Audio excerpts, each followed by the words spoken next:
बल्दियाती इंतखाब में OBC reservation के मुद्दे पर जहां एक तरफ हाईकोर्ट की लखनऊ बेंच ने अपना रुख साफ कर दिया है, तो वहीं यूपी सरकार ने भी मन बना लिया है कि बिना ओबीसी रिजर्वेशन के वो चुनावी मैदान में नहीं उतरेगी। ऐसे में अपोजिशन में बैठे बिठाए एक नया मुद्दा मिल गया है, जिसको लेकर अपोजिशन सरकार को घेरने के मूड में है। कुल मिलाकर कहा जाए तो यूपी में जात पर मबनी रिजर्वेशन को लेकर सियासी पारा गर्म हो चुका है। लिहाजा यूपी में एक बार फिर से चली बात सियासत की।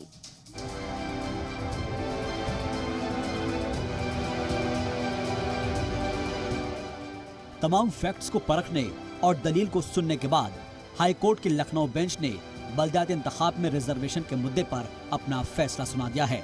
हाईकोर्ट ने बल्दियाती इंतखाब में ओबीसी रिजर्वेशन को रद्द करते हुए फौरन बल्दियाती इंतखाब कराने के अहकाम जारी किए हैं। पूरे मामले में आज क्या कुछ कोर्ट ने ऑर्डर किया? माननीय न्यायालय ने कुल 6 डायरेक्शन दिए हैं। पहला डायरेक्शन ये दिया है कि जो राज्य की जो निर्वाचन प्रक्रिया चल रही थी निकाय चुनाव की, उसको माननीय न्यायालय ने निरस्त कर दिया, क्योंकि माननीय न्यायालय ने उसे दोषपूर्ण पाया। दोष उसमें ये मिला कि अन्य पिछड़ा वर्ग को जो आरक्षण दिया गया था उसको माननीय न्यायालय ने ये कहते हुए निरस्त कर दिया कि बिना ट्रिपल टेस्ट की कार्रवाई किया गया है। दूसरा डायरेक्शन माननीय न्यायालय ने दिया कि जो प्रशासक नियुक्त किए जा रहे थे राज्य सरकार की तरफ से, उस शासनादेश 12 दिसंबर को भी निरस्त कर दिया है। तीसरा जो माननीय न्यायालय ने डायरेक्शन दिया राज्य सरकार को कि आप ट्रिपल टेस्ट की कार्रवाई करिए और उसके बाद ही अन्य पिछड़ा वर्ग को आरक्षण दीजिए। करीब 70 पेज के फैसले में हाईकोर्ट की लखनऊ बेंच ने 3 बड़ी बातें कही। अपने फैसले में कोर्ट ने कहा, ट्रिपल टेस्ट के बगैर ओबीसी रिजर्वेशन ना दिया जाए, बल्दियाती इंतखाब का नोटिफिकेशन फौरन जारी किया जाए, SC/ST रिजर्वेशन के अलावा सभी सीटें जनरल होंगी। कोर्ट ने रियासती हुकूमत को भी हुक्म जारी करते हुए कहा है कि सरकार ट्रिपल टेस्ट के लिए जल्द ही कमीशन की तश्कील दे।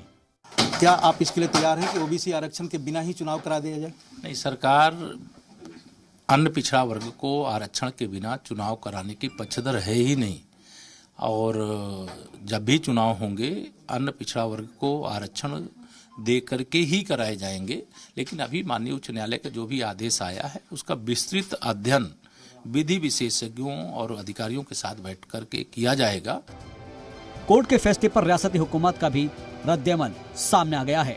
कोर्ट के हुक्म पर सरकार ने फैसला लिया है कि ट्रिपल टेस्ट के लिए कमीशन की तश्कील दी जाएगी। ट्रिपल टेस्ट के बाद ही इंतखाब कराए जाएंगे।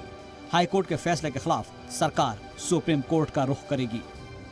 राज्य सरकार का सूचना है कि माननीय उच्च न्यायालय के निर्देशानुसार आयोग गठित करके ट्रिपल टेस्ट की जो प्रक्रिया है उसे पूर्ण करके हम ओबीसी को आरक्षण देने के बाद ही हम चुनाव कराएंगे। बल्दियाती इंतखाब में ओबीसी रिजर्वेशन के मुद्दे पर जहां एक तरफ सरकार ने अपना रुख साफ कर दिया है, तो वहीं अपोजिशन भी इस मामले में सरकार को घेरने में जुट गया है। महत्वपूर्ण मामला है कि आज आरक्षण पे हमला हुआ है। सरकार जानबूझ करके पिछड़ों का आरक्षण नहीं देना चाहती थी, वो सामने आ गया। अभी तक तो हम लोग नौकरी के लिए चिल्ला रहे थे कि नौकरियों में आरक्षण छीना जा रहा है। बाबा साहब भीमराव अम्बेडकर जी का जो सपना था उस सपने को तोड़ रहे हैं। सब प्राइवेट कर रहे थे कंपनियां। समाजवादी पार्टी के सदर अखिलेश यादव ने ट्वीट करते हुए भारतीय जनता पार्टी पर पिछड़ा मुखालिफ होने का इल्जाम मढ़ दिया। बहरहाल सरकार के फैसले के बाद अब ये साफ हो गया है कि सरकार बिना ओबीसी रिजर्वेशन के चुनावी मैदान में नहीं उतरेगी। ब्यूरो रिपोर्ट, जी मीडिया।